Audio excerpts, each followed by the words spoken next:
हम लोग यूहन्ना की स्टडी कर रहे हैं। यूहन्ना बहुत ही अच्छी पत्री है, बहुत ही अच्छी पुस्तक है, सुसमाचार जिसके अंदर बहुत कुछ है, लेकिन बहुत डीप भी है ना। सो मेरे लिए भी चैलेंजिंग है, क्योंकि मैंने यूहन्ना पे कभी प्रचार नहीं किया है। हम लोग ज़्यादातर मत्ती, मरकुस, लूका, उसके बाद फिर हम लोग पौलुस की पत्रियों पर चले जाते हैं, क्योंकि पौलुस की जो अन्य पत्रियाँ हैं वो बहुत प्रैक्टिकल है, तो हम ज़्यादा उसी फोकस करते हैं। लेकिन यूहन्ना भी बहुत डीप और बहुत अच्छा है। सो मैं इसमें स्टडी कर रहा हूँ, मेहनत कर रहा हूँ, तो कोशिश है कि हम अच्छा सीखें और आपको भी सिखाएं, है ना। सो पिछले हफ्ते हम लोगों ने चौथे अध्याय में पास्टर मोनावा ने आप लोगों को जो प्रचार किया था उसमें बताया था कि कैसे प्रभु यीशु मसीह ने किसको चंगा किया, एक बेटे को चंगा किया ना। हम देखते हैं कि एक पिता जो है वो आता है यीशु मसीह के पास गुहार लेके, अर्जी लेके कि उसका पुत्र जो है, जो बीमार मर चुका है, मे बी है ना, बीमार है, मर चुका है, और वो यीशु मसीह रिक्वेस्ट करता है कि यीशु मसीह वहाँ जाए, उस स्थान में जाए। लेकिन यीशु मसीह बोलते हैं वहीं पे खड़े खड़े कि जा तेरा पुत्र चंगा हो गया, है ना। वहाँ पे हमने देखी थी कि जो यीशु मसीह का शब्द है उसमें जो है सामर्थ है ना। प्रभु यीशु मसीह जो उसके शब्द बोलते हैं, वो शब्द के अंदर भी प्रभु की चंगाई है ना। हमने उस चीज़ को देखा। आज जब हम 5वें अध्याय में देखते हैं तो यहाँ पर भी जो यूहन्ना है वो, और जैसा हम लोग को थीम पता है कि यूहन्ना इस बात को रखने की कोशिश कर रहा है हमारे बीच में, बताने की कोशिश कर रहा है कि यीशु मसीह कौन है, परमेश्वर का पुत्र है ना। वो एक कोई टीचर नहीं है वो, है ना, या फिर कोई ऐसी कोई व्यक्ति पैदा नहीं हो गया, लेकिन वो परमेश्वर का पुत्र है। और आज हम देखेंगे इस अध्याय 5 के अंदर जो पैराग्राफ हम पढ़ेंगे कि यीशु मसीह यहाँ पर सिर्फ यही नहीं बता रहा कि वो परमेश्वर का पुत्र है, लेकिन वो इस बात को भी बता रहा है कि उसके पास जो है ये अधिकार है जो उसके पिता के पास अधिकार है। वो सिर्फ चंगाई पे अधिकार नहीं रखता है, चंगाई के साथ साथ पाप क्षमा का उसे अधिकार है, और उसके पास हर एक चीज़ का अधिकार है, क्योंकि वो सिर्फ परमेश्वर का पुत्र नहीं है, वो खुद भी परमेश्वर के समान है ना। हम देखेंगे, आइए हम लोग इस पहले पद को पढ़ ले पूरे तरीके से। 5वां अध्याय 1 से लेके 17 तक इसको पढ़ेंगे हम। यूहन्ना उसका 5वां अध्याय 1 से लेके 17 तक। इन बातों के पश्चात यहूदियों का एक पर्व हुआ और यीशु यरूशलेम को गया। यरूशलेम में भेड़ फाटक के पास एक कुंड है जो इब्रानी भाषा में बैतसदा कहलाता है। उसके 5 ओसारे हैं। इनमें बहुत से बीमार, अंधे, लंगड़े और सूखे अंग वाले पानी के हिलने की आशा में पड़े रहते थे, क्योंकि नियुक्त समय पर परमेश्वर के स्वर्गदूत कुंड में उतरकर पानी को हिलाया करते थे। पानी हिलते ही जो कोई पहले उतरता वह चंगा हो जाता था, चाहे उसकी कोई बीमारी क्यों ना हो। वहाँ एक मनुष्य था जो 38 वर्ष से बीमारी में पड़ा था। यीशु ने उसे पड़ा हुआ देखकर और यह जानकर कि वह बहुत दिनों से इस दशा में पड़ा है, उससे पूछा, क्या तू चंगा होना चाहता है?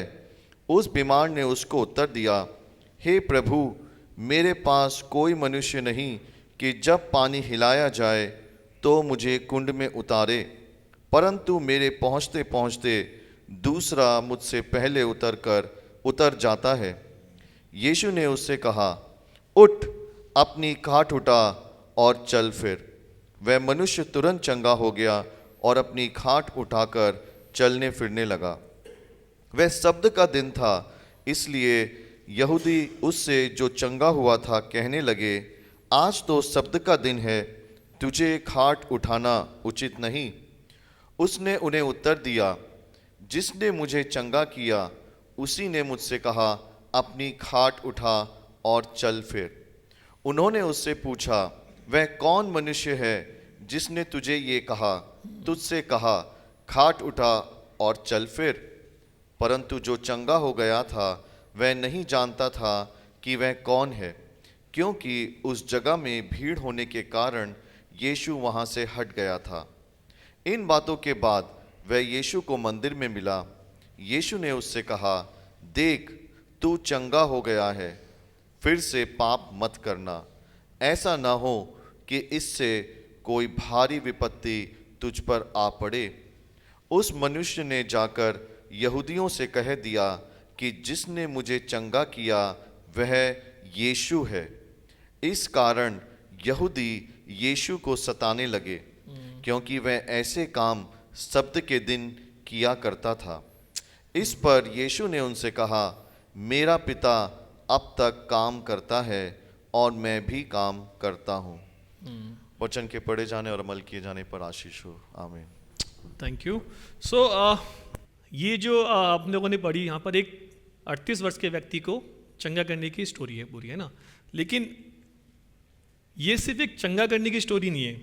यहाँ पर जो हम देखते हैं यहाँ पर ये हमारे एक व्यक्ति हैं जो 38 वर्ष से बीमार है, जिसके पास कोई आशा नहीं है, निराशा है ना। उसको कोई भी जो है उम्मीद नहीं है, क्योंकि वो उम्मीद में तो है लेकिन उसके साथ जो है वो प्रैक्टिकली उस चीज़ को अपने जीवन में ले नहीं पा रहा है ना। वो बताता है कि इस तरह से कि भाई वो चाहता तो है चंगा होना, है ना। एक कुंड के अंदर जिस पे भी विश्वास किया जाता है कि वो कुंड हिलाया जाता है ना। स्वर्गदूत आके उसको हिलाते हैं और जो भी उसमें पहला उतरता है वो चंगाई को प्राप्त करता है। वो भी उस आशा में वहाँ पे बैठा हुआ है, वो भी उस उम्मीद में वहाँ बैठा हुआ है कि वो एक दिन जाएगा, उसमें प्रवेश करेगा और चंगाई को पाएगा। लेकिन यीशु मसीह उसके पास खुद आते हैं और हम देखते हैं किस तरह से हमने पढ़ा कि यीशु मसीह आते हैं, उसको पूछते हैं कि तो चंगा होना चाहता है, और वो उसका आंसर डायरेक्टली हाँ नहीं कहता है, लेकिन बाद में उसको चंगाई प्राप्त होती है। और उसके बाद फिर हम देखते हैं कि आगे जाके क्या क्या बातें होती है। वो चंगाई प्राप्त करता है, उसके बाद फिर वो लोग बातें करते हैं, यहूदी लोग, किस तरह से चंगा तुझे किसने किया, शब्द के दिन में इस समय तो ऐसा कोई कार्य करना अलाउ नहीं है। लेकिन फिर यीशु मसीह के बारे में वो बताता है और यीशु मसीह आगे जाके उसको अपने अधिकारों के बारे में भी बताते हैं। ये मोटा मोटा यहाँ पे हो रहा है। इसका जो स्टोरी है, इसका जो मेन उद्देश्य है, शीर्षक है यहाँ पर, जो यीशु मसीह दिखाना चाहता है या फिर जो यूहन्ना जो बताना चाहता है, यीशु मसीह को प्रकट करना चाहता है, वो ये है कि शब्द का प्रभु और जीवन देने वाला यीशु, कि जो यीशु मसीह है वो सब चीज़ का प्रभु है, शब्द का भी प्रभु है, जो शब्द का दिन है उसका भी परमेश्वर है वो, और साथ में वो जीवन देने वाला भी परमेश्वर है। यीशु मसीह खुद ऐसा परमेश्वर जो जीवन को देता है ना। इसे चंगाई की बात नहीं है, जीवन की बात भी है। यीशु मसीह ने उसको चंगा नहीं किया, परंतु यीशु मसीह ने उसको जीवन भी दिया, है ना। इस कहानी में हम देखते हैं कि यीशु मसीह जो है उसके पास पूरा अधिकार है, केवल चंगाई का नहीं बल्कि उसको पाप क्षमा का भी अधिकार है, उसको जीवन देने का भी अधिकार है ना। 3 पॉइंट से हम देखेंगे इसमें मुख्य क्या बातें हो रही है। जो पहला पॉइंट है वो 1 से लेकर 17 हम देखेंगे, जहाँ पे हम देखते हैं कि यीशु जो है वो हमारी असहाय स्थिति को देखता है और स्वयं पहल करता है ना। मतलब वो हमारी हर एक परिस्थिति को, जो असहाय स्थिति है, जो हमारी दर्दनीय स्थिति है, यीशु मसीह उसको जानता है, देखता है और वो खुद आके हमसे पहल करता है। इससे पहले जो स्टोरी हम देख रहे थे उसको भी थोड़ा कनेक्ट करूंगा मैं। उसके अंदर हम पा रहे थे कि एक व्यक्ति जो है वो खुद आया, एक पिता जो है वो खुद आया यीशु मसीह के पास कि उसके पुत्र को चंगाई मिले, उसके पुत्र को जीवन मिले।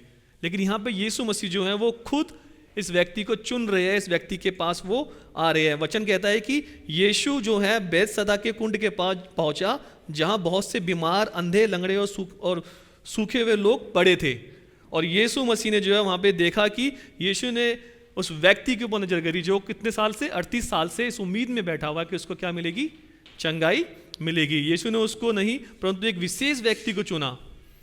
वहां बहुत से लोग थे पर यीशु मसीह ने किसको चुना, जो 38 वर्ष से इंतजार कर रहा है चंगाई के लिए। यीशु उसके पास आया और उसने उसको बुलाया और उसने उसे खुद खोजा। वो यीशु के पास नहीं आया, है ना। इसका एक पर्पस है क्योंकि यीशु मसीह जो है इस चंगाई से इस बात को बताना चाहता था, इस चंगाई से यीशु मसीह इस बात को दिखाना चाहता था कि वो जो है जीवन का परमेश्वर, जीवन का प्रभु है, जीवन देने वाला प्रभु है। उसके पास अथॉरिटी है, जैसे उसके पिता के पास हर चीज़ की अथॉरिटी है। उसका पिता और उसमें दोनों में कोई फर्क नहीं है। जैसे यूहन्ना बता रहा है कि यीशु मसीह जो है वो परमेश्वर का पुत्र है ना। यहाँ पे जो है वो उस अधिकार को प्रकट करना चाहता था, इसीलिए जो है उसने उस व्यक्ति को चुना जो लंबे समय से बीमारी में है, जो लंबे समय से बीमारी में है ना। उसने उसको चुना, है ना। यीशु उसको पूरी तरह से जानता था, यीशु मसीह जानता था, है ना। और हमने पहले भी देखा था जब यीशु मसीह जो है वो ऐसे नहीं कि किसी को जानते हैं तो यीशु मसीह ऐसे नहीं किसी से उसकी खबर ले रहे हैं या किसी से उसकी इंफॉर्मेशन ले रहे हैं तब वो जान रहे हैं ना, क्योंकि वो खुद परमेश्वर है। इस बात से भी वो ये प्रकट होता है कि वो खुद परमेश्वर का पुत्र है, खुद परमेश्वर है। इसीलिए जो है वो शुरू से जो है वो हमारी स्थितियों को, हमारी परिस्थितियों को बिना हमसे मिले जो है वो जानता है, बिना हमसे मिले जो है वो हमारी चीज़ों को, हमें अंदर से लेके बाहर तक जो है वो जानता है, हमारी परिस्थितियों को, हमारे दर्द को और हमारी ज़रूरत को। और यीशु मसीह उसकी परिस्थिति को और इसकी ज़रूरत को जानता था, इसलिए यीशु मसीह खुद उसके पास आया और उसको चुना। अब देखिए भजन संहिता 139 1 और 4 पढ़ेंगे, जहाँ पे जो है दाऊद बड़े अच्छे से इस बात को कह रहा है कि यीशु मसीह जो है, जैसा मैंने बताया कि वो हमारी असहाय परिस्थिति को भली भांति जानता है और हमारे पास आता है। वहाँ बड़ा अच्छा लिखा है इस प्रकार से, है ना, सॉरी माफ़ कीजिए स्लाइड नहीं मिलेगी आपको, वहाँ भी लिखा हुआ कि हे प्रभु तूने मुझे खोजा है और तू मुझे जानता है। आप जानते हैं कि मैं कब बैठता हूँ और कब उठता हूँ। आप मेरे विचारों को दूर से समझते हैं। तुम मेरे बाहर जाने और मेरे लौटने को समझते हो। तुम मेरे सभी तरीकों से परिचित हो। सब कुछ, सबसे क्या परिचित हो? इससे पहले कि एक शब्द मेरी जीभ पर हो, आप उसे भी पूरी तरह से क्या करते हो? जानते हो। उसे भी पूरी तरह से जानते हो, है ना। वो बता रहा है कि यू नो एवरीथिंग, सब कुछ, मेरे जीवन की हर एक परिस्थिति से जो हो आप वाकिफ हो, मेरे हर एक शब्द को आप जानते हो, सब चीज़ को आप जानने वाले परमेश्वर हो। और यीशु मसीह यहाँ पर उस व्यक्ति के पूरे जीवन को जानता था। वो हम देखेंगे आगे ना, आगे वो और भी चीज़ें इस व्यक्ति के बारे में बोलता है, सिर्फ चंगाई नहीं है ना, वो सब कुछ जानता था उसके जीवन में क्या चल रहा है और वो किस उम्मीद से वहाँ पे बैठा है। अब पद 6 देखेंगे तो वहाँ पे लिखा हुआ, यीशु ने उससे एक प्रश्न पूछा। क्या प्रश्न था वो? क्या तू चंगा होना चाहता है? क्या तू चंगा होना चाहता है? ये प्रश्न थोड़ा अजीब लग सकता है। क्यों? क्योंकि वहाँ सब चंगाई के लिए तो बैठे हुए थे, वहाँ सबकी उम्मीद यही थी कि वो चंगाई को प्राप्त करे। लेकिन फिर भी यीशु मसीह उससे पूछ रहे, क्या तू चंगा होना चाहता है? ऐसा क्यों? वेरी गुड, प्रभु उसके मन को देखना चाहता था, है ना। एक्चुअली जो है परमेश्वर जो है वो हमारे हृदय को प्रकट करना चाहता है ना। वो चाहता था कि ये प्रश्न इसलिए पूछा गया ताकि उसकी इच्छा और उसके विश्वास को यीशु मसीह जान सके। उसकी इच्छा और उसके विश्वास को यीशु मसीह जान सके। कई बार क्या होता है, हम लोग वर्षों से जो है ऐसी परिस्थितियों में फंसे हुए हैं जिससे हम निकलना तो चाहते हैं, लेकिन हमारा हृदय भी तैयार नहीं है। हमारे हृदय भी तैयार नहीं है। यीशु मसीह है हमारे पास, वो है हमारे पास, वो चंगा कर सकता है, हमारी परिस्थितियों को बदल सकता है, लेकिन फिर भी शायद हमारे पाप में या तो हम इतने आनंदित हैं, या हमारे जो जीवन की परिस्थिति है उससे हम लोग अभी तैयार नहीं है निकलने के लिए। और वो भी जो है वहाँ पर था, लेकिन यीशु मसीह उसके हृदय को और उसके विश्वास को देखना चाहता था, है ना। इसलिए यीशु मसीह उससे पूछते हैं कि भाई क्या तू चंगा होना चाहता है? यीशु आज भी जो है हमारे हालातों को, हमारी परिस्थितियों को बदल सकता है ना। लेकिन हम जरूरी है कि वो हमसे प्रश्न पूछ रहा है कि क्या मेरे पास सामर्थ्य है या फिर क्या मैं चंगा होना चाहता हूँ। यहाँ पर एक शरीर से जो बीमार व्यक्ति को देखा जा रहा है, लेकिन कितनी बार क्या होता है, हम हो सकता है शरीर से बीमार ना हो, लेकिन हम अपने विचारों से बीमार हैं। हो सकता है हमारे विचारों में जो है दूसरों के प्रति मलिनता है, दूसरों के प्रति जो है गंदे विचार हमारे मन में, किंतु हमारे मनों में जो है दूसरों के प्रति घृणा है ना। पर वो यीशु मसीह, मैंने बताया सिर्फ शरीर की चंगाई नहीं है। यहाँ पे आगे देखते हैं वो पाप के लिए भी बोलता है, अभी हम देखेंगे आगे ना। यहाँ सिर्फ शरीर की चंगाई नहीं है, यहाँ पाप की चंगाई भी वो दे रहा है ना। और कितनी बार क्या होता है, वो हमारे जीवन में हम ऐसी परिस्थितियों में फंसे हुए जिसके अंदर हम इंजॉय कर रहे हैं अपने उस पाप को, अपने विचारों को। यीशु मसीह है, हम जानते हैं यीशु मसीह हमें उससे निकाल सकता है, लेकिन शायद हमारा हृदय भी तैयार नहीं है, अभी हम इंजॉय कर रहे हैं। वही उसके साथ था, है ना। उसको इसलिए उससे सवाल करता था कि उसके हृदय को वो जांच सके, देख सके, और उसके विश्वास को वो जान सके, उसके विश्वास को वो जान सके। वह मनुष्य क्या करता है, वो सीधा सीधा क्या करता है, हाँ नहीं करता है। वे अपनी मजबूरी और अपने बहानों को जो है बताता है उसको, ना। वो बताता है, क्या बताता है, क्या कहता है वो अपनी असहायता को बताता है। कहता है मैं चाहता तो हूं पर मुझे कोई ले जाने वाला नहीं है। यहाँ पे हम एक चीज़ देखेंगे कि यहाँ पे ये नहीं बताया गया कि वो किस बीमारी में था वो, है ना। लेकिन फिर भी हम थोड़ा बहुत समझते हैं। जब वो कह रहा है मैं जाना चाहता हूँ, तो वहाँ पे देखेंगे स्टार्टिंग में वहाँ पे क्या लंगड़े लोग भी थे, है ना। तो हो सकता है उसको शायद एक पैर की कोई प्रॉब्लम हो, कुछ और बीमारी हो, कुछ भी हो सकता है, लेकिन वो बीमार था। लेकिन बीमारी का यहाँ पे मेंशन नहीं किया गया। जॉन यहाँ पे जो बीमारी को नहीं बताता, लेकिन वो बीमार था। लेकिन वो जो है अपनी परिस्थिति को जो है उसको सामने बता रहा है। वो सीधा सीधा हाँ नहीं कह रहा है कि हाँ मैं चंगा होना चाहता हूँ, लेकिन वो कह रहा है कि मेरी परिस्थिति ऐसी है, मैं चाहता तो हूँ लेकिन मैं जा नहीं पा रहा हूँ, मुझे कोई ले जाने वाला नहीं है, मुझसे पहले लोग आगे निकल जाते हैं। और क्योंकि वो ऐसे मान्यता थी, है ना, ऐसा हम यहाँ इसमें पाते हैं, लेकिन अगर आप थियोलॉजी में जाएंगे, थोड़ा पढ़ेंगे, तो वहाँ पे ऐसा कहीं हम और जगह नहीं पाते इस तरह से। लेकिन फिर भी वहाँ पे विश्वास था ये कि वो कुंड हिलाया जाता है, और वो हर बार नहीं होता था, कभी कभार ऐसे हुआ करता था, है ना। और बहुत लोग वहाँ पे हुआ करते थे। तो वो अपनी परिस्थिति को बता रहा है, वो अपने हालात को बता रहा है, अपनी मजबूरी को बता रहा है कि मैं चाहता हूँ लेकिन मैं जा नहीं पाता हूँ, मैं जा नहीं पाता हूँ। कई बार दोस्तों हम भी जो है वही पाप, वही कमजोरी, वही निराशा और वही डर हमारे जीवन में बना होता है। हम भी चाहते हैं, लेकिन हम भी अपने हालातों में जो है उस पाप से निकल नहीं पाते हैं, उस पाप से निकल नहीं पाते, उस परिस्थिति से निकल नहीं पाते। यीशु जो है वो चाहता है कि हम, जब यीशु हमारे पास है, हमें चंगा देने वाला है, हमारी चंगाई करने वाला है, तो हम भी जो है अपनी परिस्थितियों को छोड़ के, कभी कभार हमें लगता है कि हमने अतीत को भी छोड़ के आगे निकले और यीशु मसीह के पास आए और बोले कि यस मैं तैयार हूँ, मैं तैयार हूँ इस हीलिंग के लिए, मैं तैयार हूँ अपने इस जीवन के परिवर्तन के लिए। क्योंकि कुछ लोग जो हैं वो, जैसे मैंने बोला, उसका हृदय तैयार नहीं है, वो चाहते तो है लेकिन हृदय उनका तैयार नहीं है। लेकिन यीशु मसीह हर परिस्थिति को जानता है और वो चाहता है कि हम जो है अपनी उस परिस्थिति को, अपने हृदय को तैयार करके उसके सामने लेकर आए, ताकि हम उसकी चंगाई को अपने जीवन में प्राप्त कर सके, उसकी चंगाई को अपने जीवन में प्राप्त कर सके। फिर इसके बाद हम आगे जाते हैं, 8 और 9 में देखते हैं वहाँ पे यीशु मसीह जो है अपने वचन से तुरंत जब उसकी परिस्थिति को जान लेता है, तो यीशु मसीह क्या करता है, जहाँ पे फिर हम उसके वचन की सामर्थ्य को देखते हैं। और जो दूसरा जो पॉइंट है इसका वो ये है कि यीशु का जो वचन है वो तुरंत जीवन और क्या देता है, सामर्थ्य को देता है। 8 और 9 में देखिए किस प्रकार से लिखा हुआ है। 8 और 9 में लिखा हुआ है, यीशु ने उससे कहा, उठ अपनी खाट उठा और चल फिर। वह मनुष्य तुरंत चंगा हो गया और अपनी खाट उठाकर चलने फिरने लगा। कोई पानी नहीं, कोई रस्म नहीं, कोई प्रतीक्षा नहीं, सिर्फ क्या, यीशु मसीह का शब्द। उसने सिर्फ बोला और उसने क्या किया, उसने चंगाई को प्राप्त कर लिया। केवल यीशु के, यहाँ पे जो है जॉन इस बात को सिद्ध कर रहा है, इस बात को बता रहा है कि केवल यीशु के वचन से ही जो है चंगाई है, किसी और चीज में चंगाई नहीं है ना। मैं जब इसके बारे में पढ़ रहा था, बड़ा अच्छा दिख रहा था कि यीशु मसीह जो है उस फाटक से अंदर आते हैं।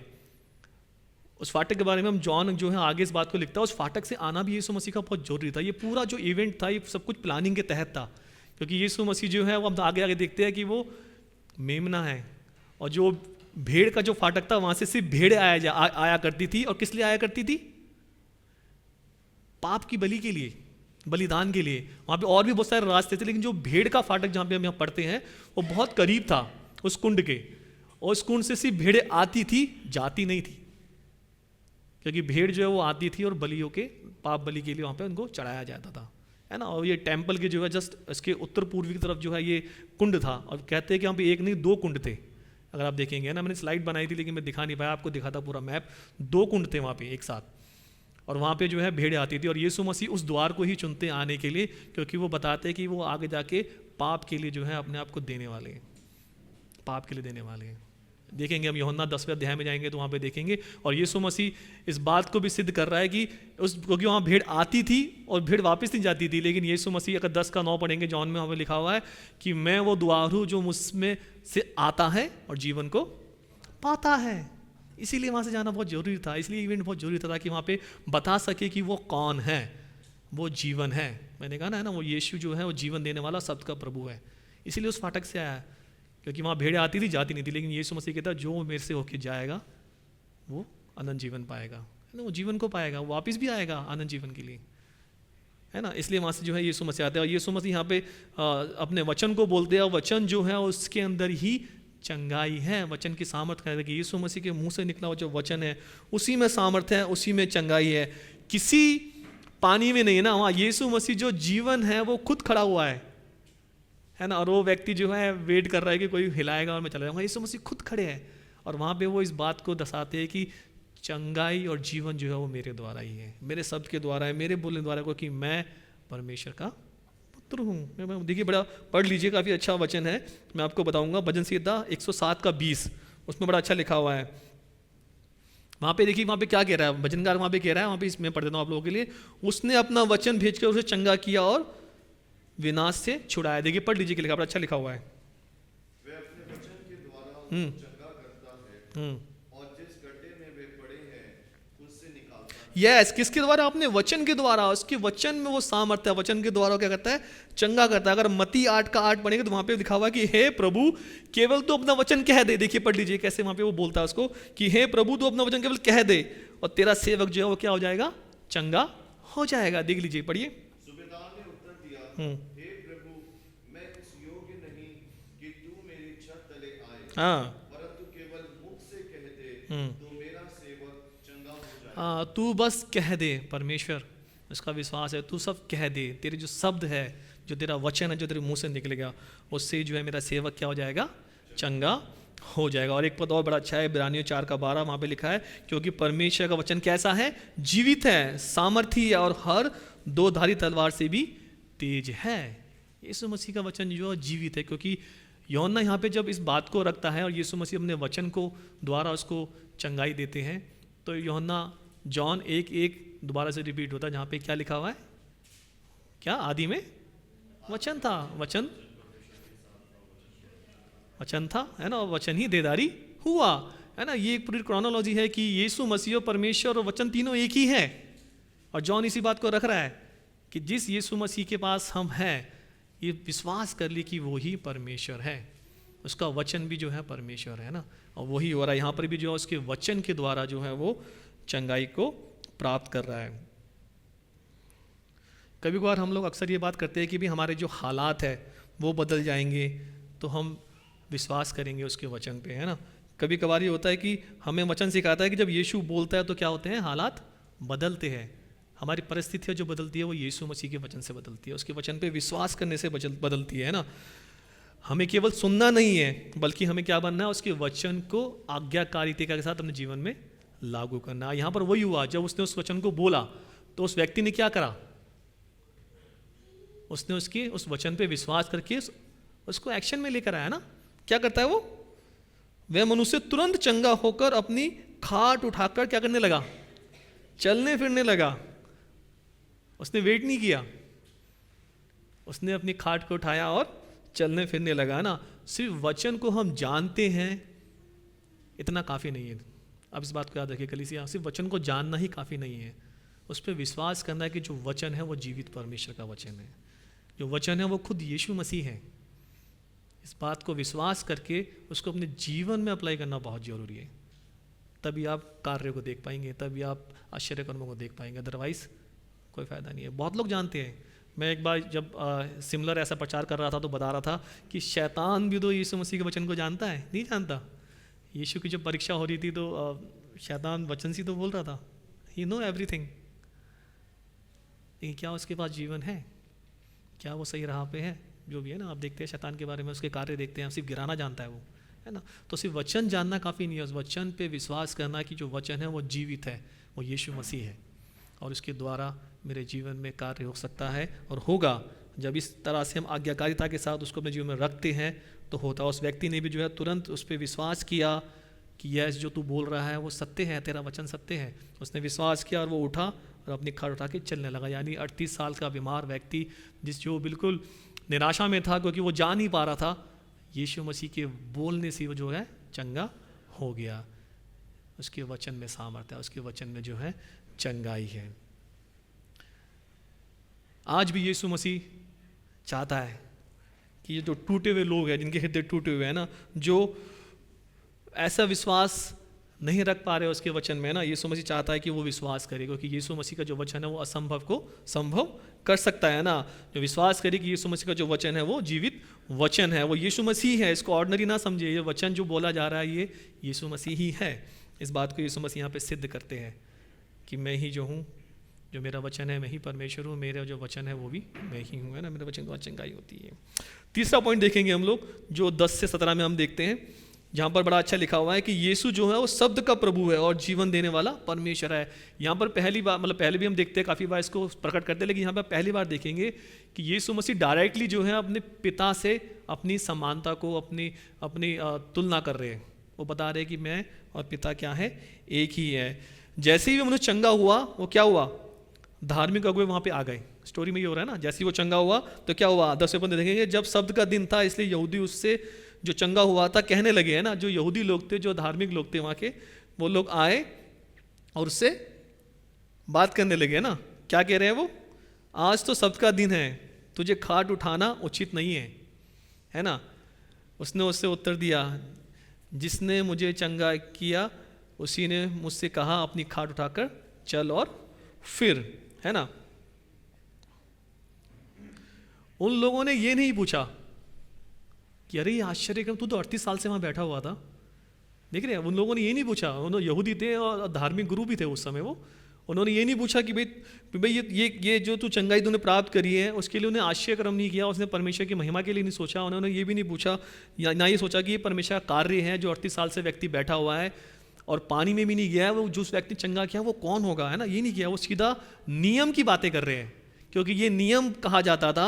अगर थोड़ा सा हम शब्द के बारे में बात करें और देखें, अगर उत्पत्ति 2 उसका 2 और 3 हम देखेंगे तो वहाँ पे हम इस बात को पाते हैं कि परमेश्वर ने सृष्टि बनाई और फिर विश्राम दिया, है ना, विश्राम करा, उसको जो है शब्द का दिन माना जाता है। और जो यहूदी लोग हैं वो उस चीज़ को फॉलो करते हैं, उनकी परंपरा में जो है शब्द के दिन काम करना जो है वो शुद्ध नहीं माना जाता था, वो बिल्कुल बैन था कि भाई परमेश्वर ने विश्राम किया तो हम भी इसमें विश्राम करेंगे, कोई भी कार्य इसमें हम नहीं करेंगे। लेकिन यीशु दिखाता है कि भलाई और जीवन देना शब्द का उल्लंघन नहीं है, बल्कि उसका उद्देश्य है। भलाई और जीवन देना जो है शब्द का उल्लंघन करना नहीं है, शब्द का क्या है, उद्देश्य यही है। यानी यीशु मसीह के जो नियम है, जो शब्द के नियम है, वो किसी भी मनुष्य के जीवन में परेशानी या कठिनाई के लिए नहीं है, परंतु उनके भलाई के लिए, उनकी आशीष के लिए, उनके जीवन देने के लिए है। और यीशु मसीह यहाँ पे इस बात को प्रकट भी करते हैं क्योंकि वो खुद जो है इन नियम से ऊपर है, क्योंकि वो शब्द का परमेश्वर है। और शब्द बनाने वाला भी जो है, इन दिन को जो है विश्राम दिन को बनाने वाला भी यीशु मसीह है। मत्ती 12:12 में हमें लिखा था है, मत्ती 12:12 देखिए, पढ़ ली कोई, मैथ्यू 12:12 बड़ा अच्छा लिखा है, वहाँ पे लिखा हुआ है, पढ़ दीजिए।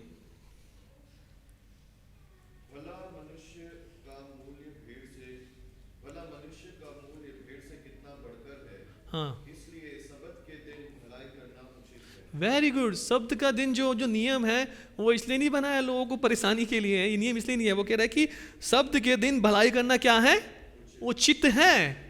शब्द के दिन भलाई करना उचित है, यीशु मसीह इस बात को दर्शाते हैं। और फिर यीशु मसीह जो है वो इस बात को भी बोलते हैं, मरकुस 2:27 से 28 में मैं पढ़ देता हूँ आपके लिए। वहाँ पे इस प्रकार से लिखा हुआ कि शब्द मनुष्य के लिए बनाया गया है, इसलिए मनुष्य का पुत्र शब्द का भी क्या है, प्रभु है। मेरे लिए शब्द नहीं बनाया गया है, मैं तो शब्द बनाने वाला हूं, मैं शब्द का भी प्रभु हूं। और शब्द के दिन क्या करना, भलाई करना उचित है।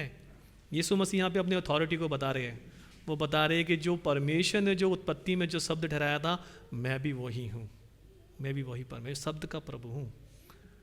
मेरे लिए ये नियम लागू नहीं करते क्योंकि मैं खुद परमेश्वर का पुत्र हूँ, मैं खुद परमेश्वर हूँ।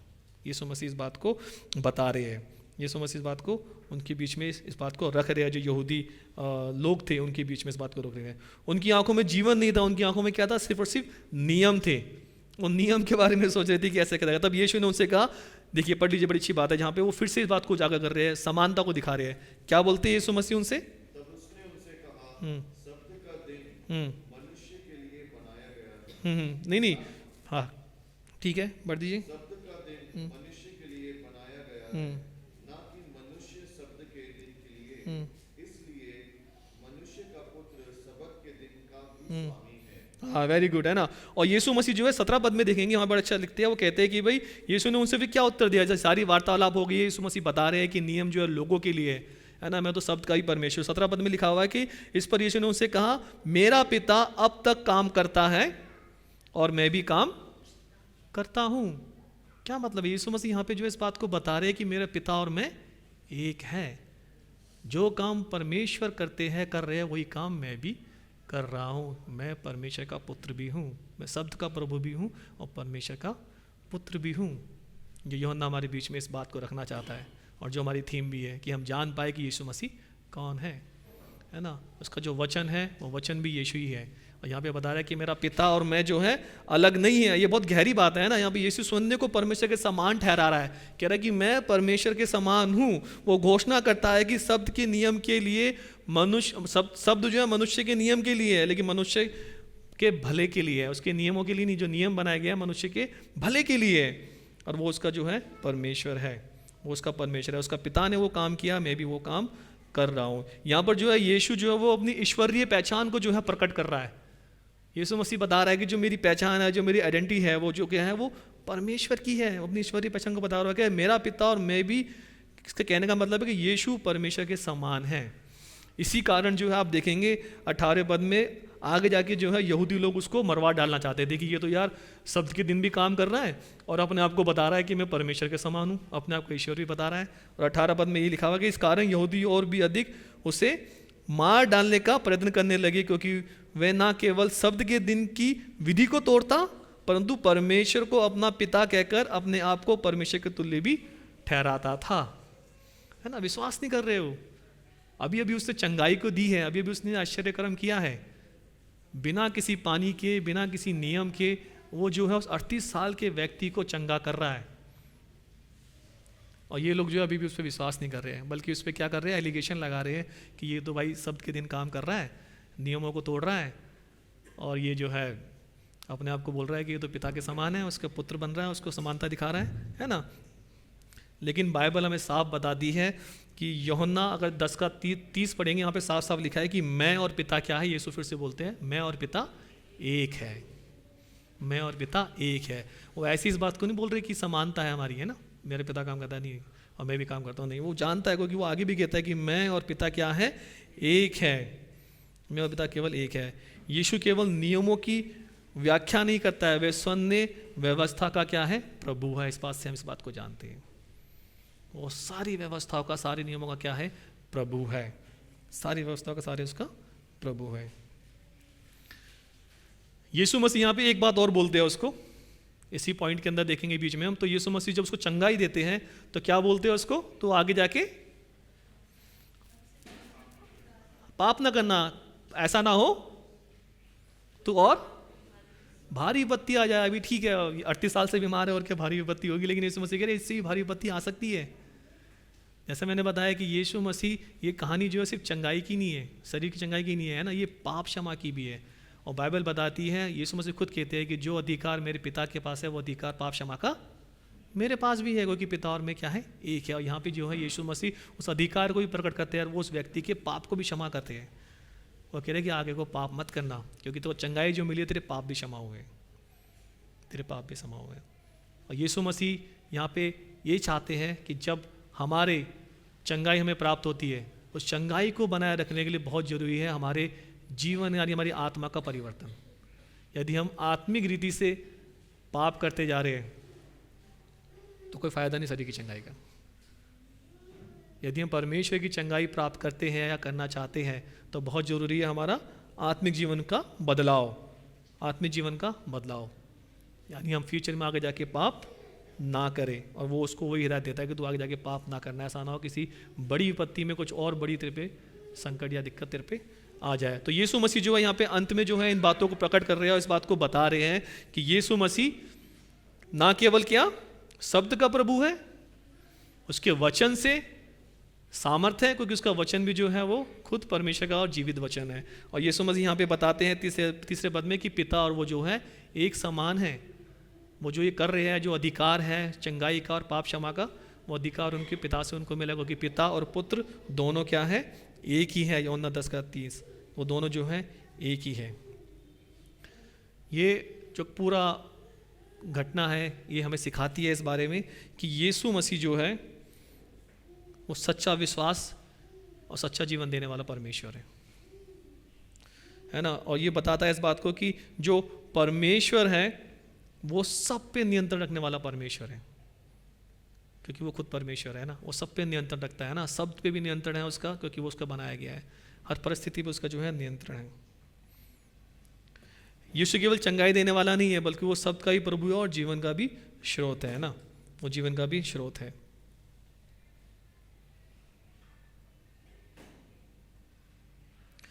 कुछ प्रैक्टिकल चीज़ें यहाँ पर हम देख सकते हैं ना, जब परमेश्वर जो है इस घटना को हमारे सामने रख रहा है यूहन्ना और बता रहा है, इस बात को उजागर कर रहा है कि यीशु मसीह ही जो है परमेश्वर है ना, वो परमेश्वर का पुत्र है, वो शरीर की चंगाई भी देता है और पापों को भी चंगा करता है ना। और वो चाहता है कि फिर से हम चंगाई अगर अपने जीवन में बनाए रखना चाहते हैं, उसकी ब्लेसिंग तो हम पाप ना करें, है ना। वो ये कुछ प्रैक्टिकल चीज़ें हैं कि यदि हम भी किसी लंबी पीड़ा से गुजर रहे हैं, किसी भी पीड़ा से हो सकता है, जैसे मैंने पहले बोला आपको, जरूरी नहीं कि शरीर की बीमारी से आप गुजर रहे हैं, कोई भी बीमारी, कुछ भी पीड़ा हो सकती है, कोई भी असहाय आपकी स्थिति हो सकती है, कोई भी ऐसा पाप हो सकता है जिसके अंदर आज हम लोग जकड़े हुए हैं, निकल नहीं पा रहे हैं।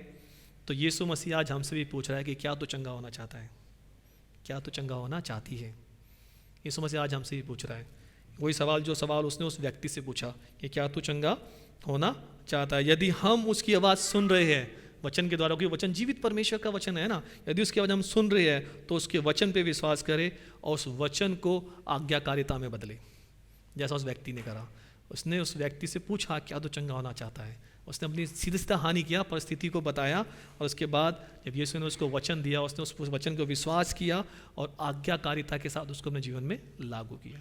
सिर्फ सुना नहीं उसने, वो उठा और चल दिया। आज प्रभु यीशु मसीह इस चंगाई के द्वारा हमसे भी सवाल कर रहा है। यदि हम भी किसी भी परिस्थिति में हैं, किसी भी परिस्थिति में, कुछ भी हो सकता है, कुछ भी आप फंसे हुए, आप उससे निकलना चाहते हैं, तो यीशु मसीह अपने वचन के द्वारा आपसे कह रहा है कि क्या तुम उससे निकलना चाहते हो। यदि यस, तो उसके वचन पे विश्वास तो करे, साथ में उसको आज्ञाकारिता के साथ अपने जीवन में लेकर के आए। तो ये वही यीशु है जो आज भी जीवन बदलता है, जिसने उस समय उस बीमार व्यक्ति के जीवन को बदल दिया। उसको ना केवल शारीरिक चंगाई थी बल्कि आत्मिक चंगाई भी दी कि तेरे पाप भी क्षमा हो गए तो दोबारा पाप ना करना, दोबारा पाप ना करना। और आप सबको आशीष दे। आइए हमने सरों को झुकाया, प्रार्थना में चले।